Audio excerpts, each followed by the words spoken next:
السلام علیکم ورحمۃ اللہ وبرکاتہ۔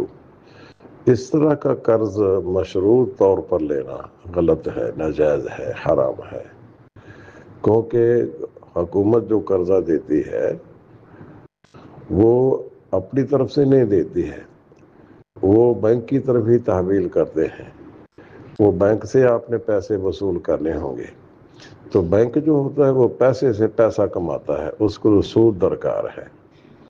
وہ وقت کے عوض میں جو رقم کمائی جاتی ہے اس کو ہم سود کہتے ہیں، یہ گورنمنٹ ادا کرتی ہے۔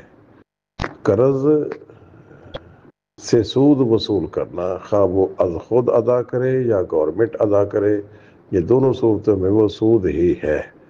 تو یہ کاروبار کے لیے جو پیسے گورنمنٹ دیتی ہے نا، تو بینک نے تو پیسہ کمانا ہے، اس کا سود آپ نہیں بلکہ گورنمنٹ دے گی۔ دونوں صورتوں میں ہی نجائز ہے، اگر آپ سود دے تب بھی نجائز ہے، اگر گورنمنٹ اس کا سود دیتی ہے تب بھی نجائز ہے۔ تو یہ کام نہ کریں آپ۔ گورنمنٹ جو کاروبار کی سہولت کے لیے قرضہ دیتی ہے اس کا سود از خود ادا کرتی ہے، آپ کے ذمہ نہیں ہوتا ہے۔ تو وہ سود آپ خود ادا کرے یا آپ ہی جگہ کوئی دوسرا ادا کرے، وہ سود ہی ہے۔ لہذا یہ قرضہ لینا درست نہیں ہے۔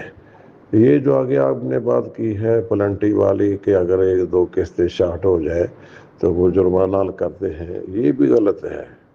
جرمانہ کیوں کرتے ہیں؟ وہ اس کی وہ سودی ہی کی رقم ہے، اور جو وہ کاغذی کارروائی پر 25,000 لیتے ہیں، وہ کاغذی کارروائی کوئی اتنی دشوار تو نہیں ہے یا مشقت والی تو نہیں ہے کہ اس کا معاوضہ لیا جائے۔ یہ ساری سود کی ہی شکلیں ہیں جن کے نام بدل کر وہ وصول کرتے ہیں۔ لہذا اس طرح کے سودی کاروبار میں ملوث نہیں ہونا چاہیے۔ قرآن کریم میں اللہ فرماتے ہیں فَإِن لَّمْ تَفْعَلُوا فَأْذَنُوا بِحَرْبٍ مِّنَ اللَّهِ وَرَسُولِهِ، اگر تم اس سودی کاروبار سے باز نہیں آؤ گے تو اللہ اور اللہ کے رسول سے جنگ لڑنے کے لیے تیار ہو جاؤ۔ تو بھائی آپ یہ معاملہ نہ کریں۔ اللہ تعالیٰ آپ کو اپنے حفظ و امان میں رکھے۔ السلام علیکم ورحمۃ اللہ وبرکاتہ۔